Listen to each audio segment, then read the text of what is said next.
The following Pharma Essentia podcast is intended for informational and educational purposes only and cannot be considered as medical advice.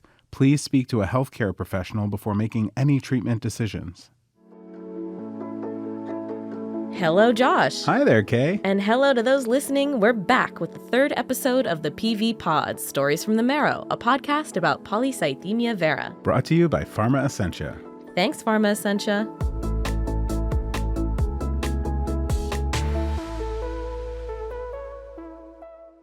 In episode 2, we spoke with Nick Napolitano, who gave us some great personal insight on what it's like living with PV. Nick told us about what it's like receiving a PV diagnosis and how it impacted his mental health. He also shared with us ways he's managed the stress of PV, like communicating with your doctor and leaning on your community. So we've talked to an expert on PV and a patient with PV. What's next? I'm really excited about today's guests. Guests, plural? Yeah, today we're hearing from Joe and Patty Monteleone. Well, who are they? I'm Patty Monteleone, and I just turned 60 last week, and I have polycythemia vera. And I am Joe Monteleone. I just turned 62. I am the husband of Patty and caregiver of Patty. So today we're getting the perspective of a caregiver? Yep. Fantastic. As you might remember from the last episode, Nick stressed to us how important his family and community were in his journey with PV. Today, we want to shed a little more light on the experience of a caregiver to someone with PV, for those listeners who might be in exactly that position. What's it like to know that someone really close to you is dealing with PV? Let's get into it. Where do we start? I could step in first, if you don't mind. Go right ahead, Joe.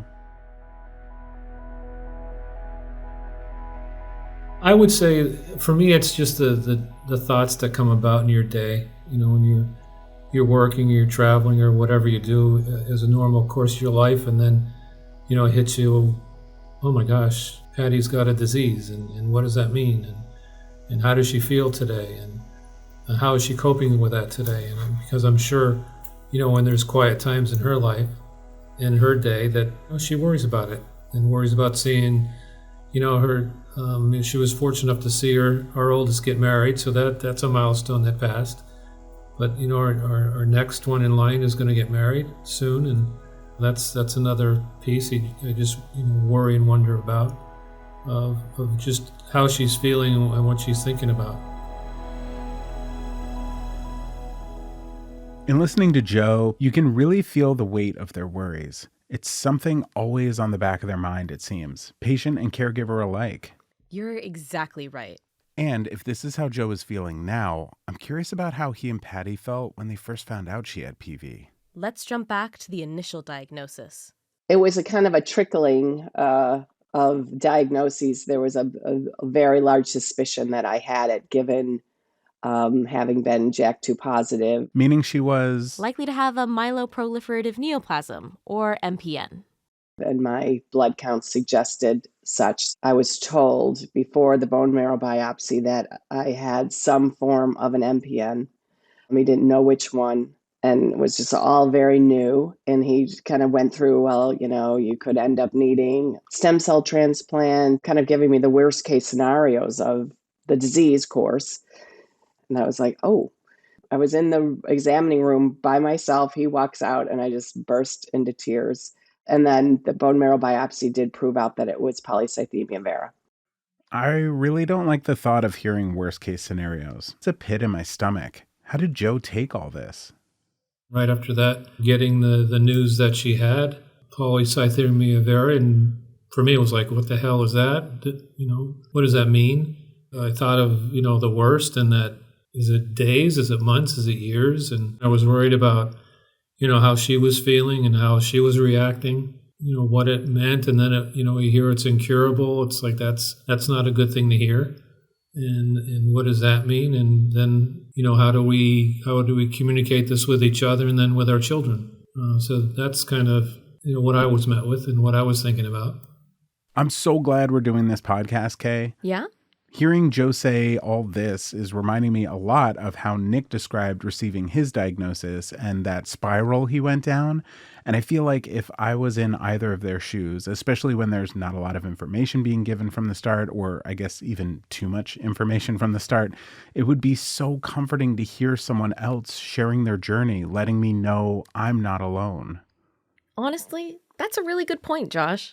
Well, you don't need to sound so surprised. No, but if I were listening in as someone who was recently diagnosed or whose loved one was recently diagnosed, I would find it comforting to hear that a lot of people struggle with that initial diagnosis. It's not just overwhelming and challenging for you, it's overwhelming and challenging for a lot of people. I'm interested to hear how Joe and Patty handled these challenges as a couple.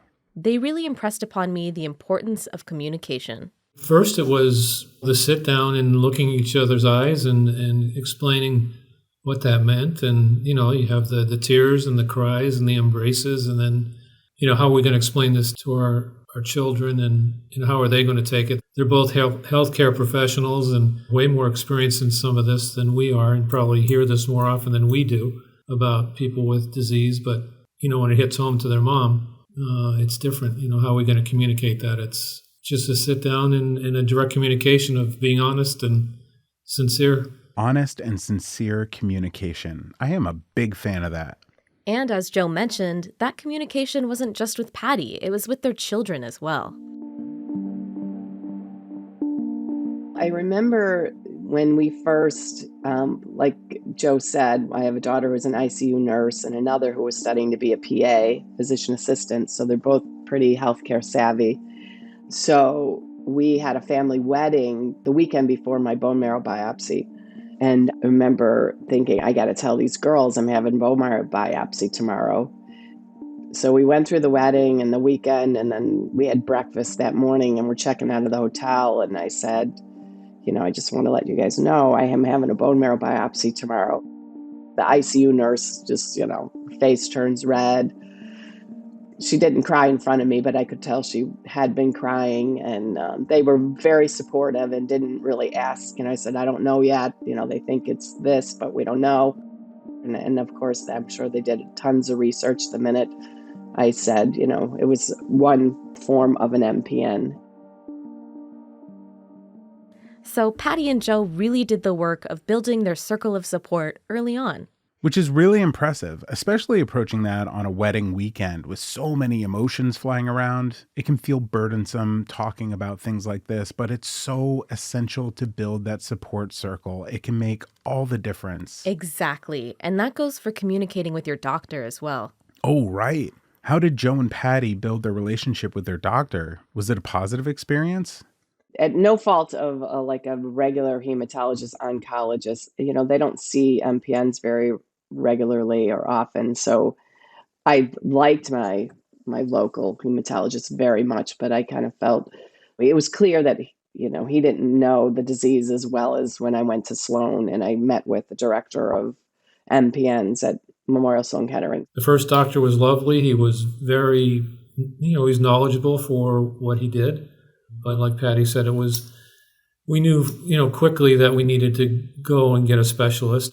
So this is something that's difficult, but it's important to mention. As a patient or caregiver, you may sometimes find yourself needing a second opinion or a specialist that can take care of your specific needs. And that's not to discredit your general practitioner. Of course not. Your healthcare experience is a collaborative one, and you have the option of seeking the opinions and care of a specialist if you feel that's right for you. And what's always important to hear, especially for people who suffer with social anxiety like I do, that your doctor is there to work with you. They are your teammate and want what's best for you. So no need to feel guilty about any of this. You are absolutely allowed to find a doctor that's a good fit for you and your condition. We talk about that all the time in our other work with patients who have rare diseases. All right, back to Patty and Joe. Did they find a specialist? We're fortunate enough to be pretty close to New York City, and a pretty well-renowned research facility is where we went. I have a very good relationship with Dr. Marrow. I find him to be incredibly bright and engaging and empathic and very thorough. I mean, he spends time with me, answers my questions, and I think he's pretty pragmatic in the way that he goes about, and very thorough in the way he goes about treating me. So I couldn't say enough about my relationship with him. I'm so happy with my experience thus far. That specialist, he was, like Patty said, very pragmatic, very open. Let us record the sessions that we had so that we didn't want to miss anything. He asked many, many questions of us and how we felt. What did we have in mind to ask him? He was an open book to it. And then when we went home and listened to the recording, we had many more questions for the follow-up visits that we asked him, and he was very open again. So the specialist was very good, as the facility was. Oh, I'm so glad to hear Patty and Joe found a situation that worked for them. Yes, and there's something that Joe mentioned in there that I think is fantastic. He said that he and Patty recorded their meetings with the specialist and reviewed those recordings later. Like their own tiny personal podcast. What a great way to manage all of that new information, to always know exactly what your doctor said. Most people forget around 40 to 80% of what they hear from their doctor. So this is a really smart way to capture everything the doctor says. And it's a great way to take ownership of your condition. I had no idea you could do this. I mean, the thought never crossed my mind. Now I want to record everything. We should record this conversation right now. We are. Oh, right. I really love this idea of keeping track of important conversations through recording, of taking time to go back through and truly listening once those initial emotions have had a chance to level out. As a caregiver, if you're attending these appointments with your loved one who's a patient, this could be something you do to support them. Of course, please ask your doctor for permission to record the conversation first. Do Patty and Joe go to all of their appointments together? In the beginning, we went to all of them together. And then it was during COVID, we did it at home. So we were both locked up in the house, so you had to do them together. COVID era telehealth appointments. What an innovation. But now I think we've kind of are able to, I'll do it on my own and record them or whatever. And I would imagine, and I'm stable, so we're not anticipating anything. So, but if there were any changes, we would do it together. Absolutely. Here, Patty mentions another perk to recording your appointments. If your loved one or caregiver can attend an appointment with you, whether it be because of your work or kids or just life in general, a recording of the appointment allows them to actively participate when their schedule allows. Like when we used to record TV shows on our VHS tapes to watch them later. I grew up with streaming services, Josh. Kids these days. Sounds like it's time for a quick break. After that, we'll be back with Patty and Joe talking about her life after her diagnosis. They discuss stress management, the importance of community, and more.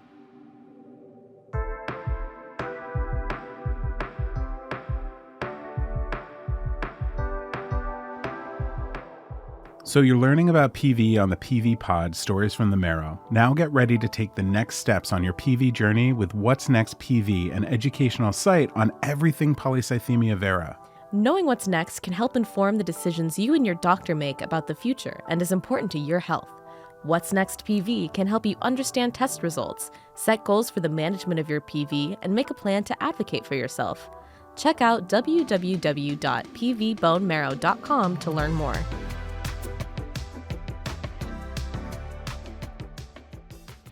So Patty and Joe receive the diagnosis confirming she has PV. Yes. They find a doctor that fits their needs, they record their appointments, they ask questions. It seems like they have a really great structure in order. So what's next? I mean, what's life like now besides the regular appointments?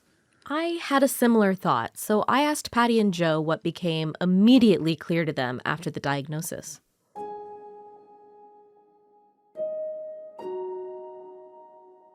I think for me, I mean, the disease is just so full of uncertainties. So it kind of became very clear of kind of getting comfortable with, as if anyone can be all that comfortable with uncertainty, but recognizing that this is going to be a bit of an uncertain path and we have to just let it play out and see how things go. Yeah, what I became aware of was the unknowns. There was a road of unknowns to be concerned about, and what would the treatment look like? It was almost like you were like a petri dish of different things. Let's try this or try that. So it was, those kinds of unknowns. It's almost things that can't be made clear. Like you just don't know how your course is going to progress.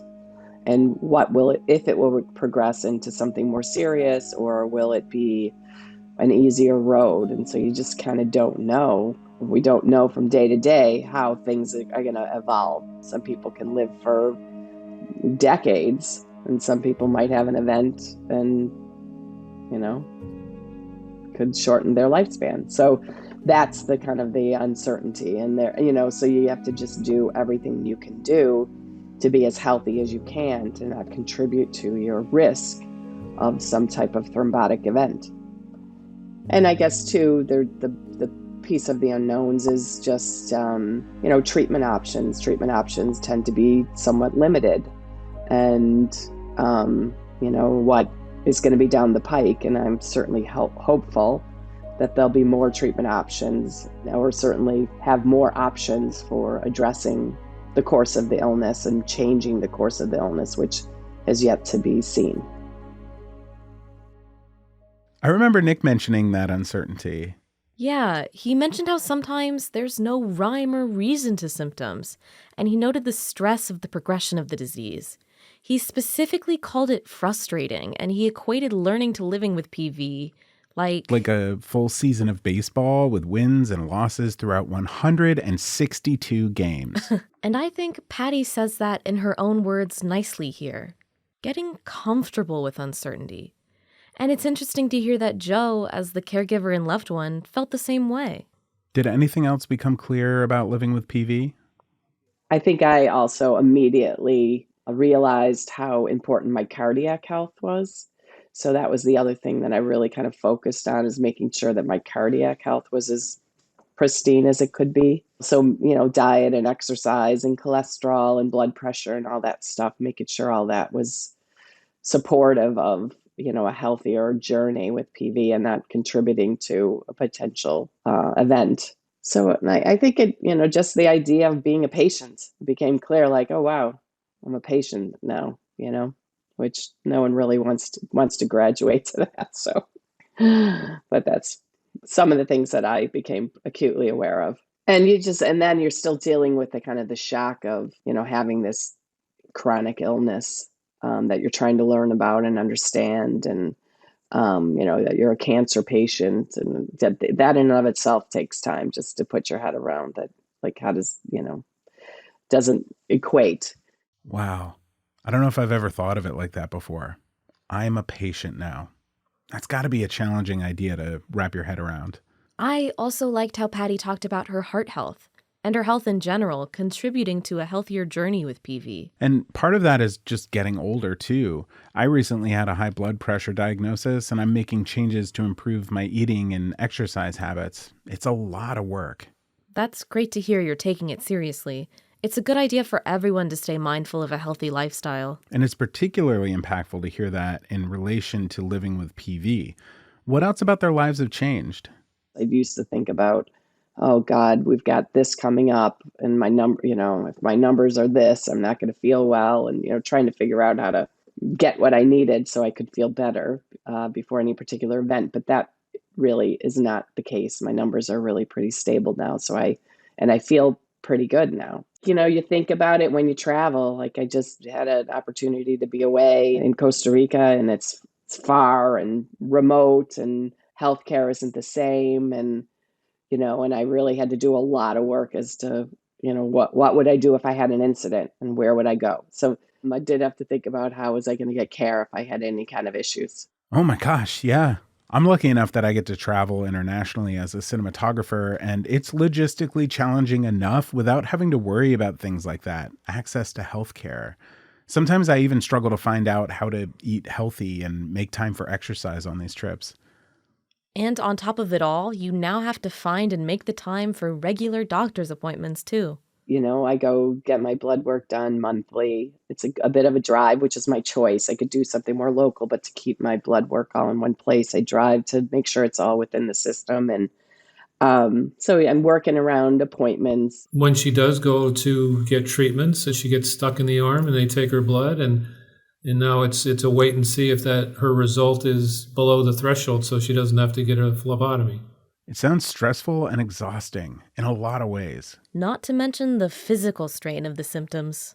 I guess you don't even really realize until you start to feel better how bad you kind of felt, sort of things. PV can be kind of tricky and sneaky with fatigue and headaches and stuff, and they could be a lot of different illnesses. So when I first started treatment, repeated phlebotomies, Which is when you get blood drawn. which turned into anemia. Which is a lack of healthy red blood cells, causing symptoms like shortness of breath, dizziness, chest pain, increased heart rates, headaches, and fatigue. Shortness of breath, increased heart rate, and chest pain may be signs of a serious condition, and if you're experiencing these symptoms, you should call your doctor.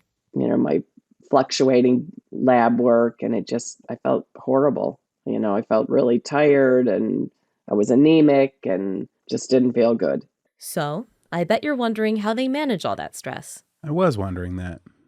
We're fortunate enough to have a lot of quiet time together, and also fortunate enough to have, for my job and her job, after COVID, we purchased a home in South Jersey, or south by the shore, actually. We're a couple blocks from the beach, and we were able to make it our permanent residence. So I think going to a new community where we have more people involved in our lives and close friends, that's been a really good cope mechanism. And just being able to be by the ocean in that. I mean, we lived in a wonderful area in the mountains before, but there's something about the water and the beach that's calming. We have, like I said, wonderful friends and a great pet that It's true. it's a coping mechanism for sure. It is so true. Yep. Yeah. I mean, I would echo that. We loved the community that we lived in upstate New York, but it was pretty isolated and remote. So we didn't have a lot of people around. So moving to the shore, there's a lot more people, a lot more engagement for us. And we have a really nice, supportive group of friends and community. And that's made such a difference. And just being able to be near the water and take the dogs for walks. And that's been very helpful. Yeah, we joke that we didn't live in a 55 and older before, but this where we live is just by trade, it's a 55 and older community. And there's a lot of people that have different ailments and different illnesses in their life. And it's like showing each other your battle scars every day. And everybody has a story to tell, and everybody can commiserate with each other and be empathetic with each other's ailments. Oh, that's really interesting. Yeah, we've described community in the past as doctors, caregivers, advocates, and other people with PV. But of course, you could find support and common ground with others who have different illnesses as well. Community, community, community. Not everyone can move to the beach with their puppies. Ooh, but that's the dream though, isn't it? But everyone can seek out empathetic communities of people who understand you and can relate to your life experiences. That's just some good old-fashioned life advice right there, Kay. That's something I really loved about talking with Patty and Joe. A lot of their advice on how to handle PV is just good advice in general. Joe had some phenomenal insight and advice on what you can do as a loved one of someone with PV. It's all about your loved one. You really have to be aware and cognizant of how your loved one feels. Be aware of that she's going to the doctor today, or she has an upcoming visit, and to check on her during and after, and just be open. That became acutely aware for me. But it's something I think about when she goes, because I always put a note wherever I am to say, let's call back and see how she's doing and what her results are. That's a helpful tip. I love an excuse to put a reminder in my calendar, especially if it's to check in with your loved one about something important, like the results of a checkup. But I know there are times when things don't go to plan, when these acts that are meant to come across as helpful and caring don't get the result that you're expecting. So what do you do then? Don't take it personally, because your loved one's dealing with other things that, in this main thing that, maybe it's nothing you did. It's maybe something that's going on with your loved one that he or she's dealing with and coping with. So you always take that in consideration. You take as much stress away from your loved one as you can. We found that I think the less stress that Patty has, the better results she has, and the better she feels. So, try to take all those stressful things away from her or your loved one. Wow, this is so thoughtful. He's showing us what it looks like to live up to what he said earlier. It's all about your loved one. This is it. Joe mentioned taking away stressors. What are some of those ways you can help alleviate stress for your loved ones? What does that look like? It looks like take the garbage out. It looks like, put gas in the car. Do those tasks that, you have to be told to do sometimes. That's what I mean about being predictive. But yeah, it's just those little things in life and those connections about being there. Don't be asked to do something, I guess, is the easy way to put it. It's those simple things. It's not hard. I think it's hard to remember. It's hard to do those things because you get tied up in your personal life. It's not about you. It's about them. You just have fluffy pillows and a warm place to rest because, they get a lot of rest. I think they need a lot of rest because they want to put their mind at ease and their bodies at ease as well. I like that. These are really tangible things that you can do as a partner or a caregiver to just make the life of your loved one easier. Super tangible. Taking out the garbage, filling the tank in the car, making the space more comfortable. It might seem small, but when you add up all these little acts of service, it can make a huge difference. Again, that's just good relationship advice in general. And he's not even finished. Back to Joe. Have positive social interactions with people. Stay away from the negative people in the negative situations and try to, reorient yourself to positive things that are happening. That's really important. There's always people that want to unload their problems on you, but, you try to stay away from those people. That's very important. And just enjoy the simple things in life. Like we talked about, you take walks together, meals together, celebrations together, all those positive things. And I think the most important thing is just rekindle the relationships that you had and why you started loving each other in the beginning. It's honestly kind of a love story. Oh, absolutely. Did Patty's diagnosis change their relationship? I mean, I'm sure it did, but how so? I think more that we got reconnected. There's a lot of things in life that you take for granted. And it's probably cliche, but, people, when they have shocks in their life about mortality, they kind of, become more self-aware. But I think we've grown closer since it. It's helped us cope with more, tragic things that happen in your life. It was a part of a restructuring in my job. And for me, if that happened to me before this, I think I would have just went inward and got in a different place for myself. But I think I cope with it better because of, what Patty's going through. It's only a job. I could find another job, but I can't find another Patty or find another life. I can't find another Patty. This is absolutely a love story. I know. I loved that. I also think it's lovely that Joe is able to extrapolate that kind of emotional maturity from his situation. It's not ideal, but it puts everything into perspective. I'm really glad we got to hear from Patty and Joe, especially for those listening who are caregivers or loved ones to someone living with PV. And I find it super interesting that they reiterated a lot of what Nick said, the importance of conversation and community. Me too. We really had a great conversation, and conversations like this make me even more excited than I already am to talk to other people in the PV community. I can't wait to see who's next. Next time on the PV Pod. Oh, we're already at the outro? Didn't you hear the music?